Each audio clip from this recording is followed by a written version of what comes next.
Okay, 127 k's in, the road switched to gravel.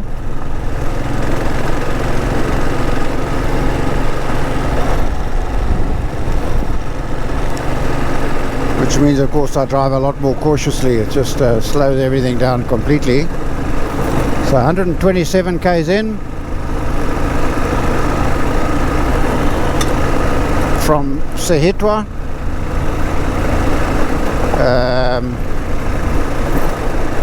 The road has become gravel, and of course my blessed GoPro is showing that I'm skating on ice because of the stabilization software. So speed down to 60.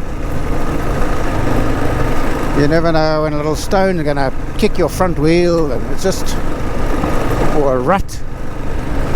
You just got to be so much more alert.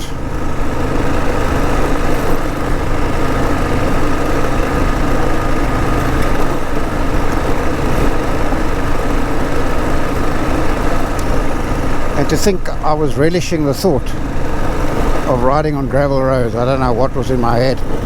Right, 128 k's. Oh, boom, boom. 128 k's back on the top.